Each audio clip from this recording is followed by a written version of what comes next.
Hey there and welcome to my channel. Let's paint watercolor drinks today. A little disclaimer in the beginning, this video is me practicing, so it's not really a tutorial, but I mention a few things if you want to paint with me, and I really hope you join me. By the way, I had a sketch prepared for both drinks. As you can already see, I first mixed the colors, and to be honest, I didn't have a color palette planned beforehand, but I did test how the colors look. You will also see later that I mix colors while painting. Let's start with the first ring. This one I wanted to be loose, so to achieve that, just wet the paper first and go over the lines. Then add the paint and better start off with a light wash, as you can still build up your colors and go darker, but it's kind of difficult getting lighter afterwards.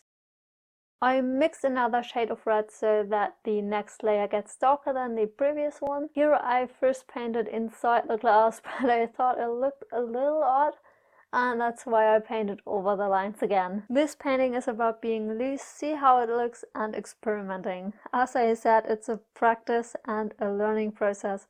I think it might be interesting to look back in a year and say, oh, you shouldn't have done that. And in the same time I say, hey, let's join me.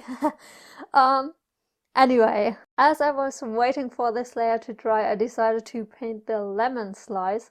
Here again I painted over the lines and let that dry before adding more details. And here's another layer for the drink. I'm still struggling to achieve a specific look that I had in mind that you can actually get by using multiple layers.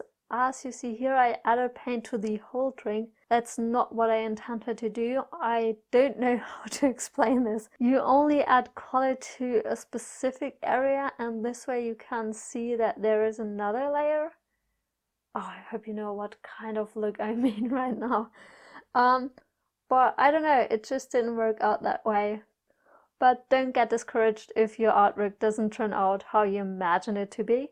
It's a process and you need to start somewhere and then look back and see how much you've actually improved and learned by practicing this and by making those mistakes, even though I wouldn't call this a mistake. Okay, after this pep talk, let's work on that lemon again. Keep in mind to use a darker green here or whatever color you picked. Maybe you picked an orange and not a lemon. And then you add a circle for the edges of the lemon and stripes for this inner, whatever it's called. I'm not so good with words, I just realized. And this is probably an example when you can use the technique I was using before. This way you can paint details such as shadows, and in the drink you don't have these details as it is supposed to look liquidy and flowy. Oh wow, I'm excellent at describing. Oh man.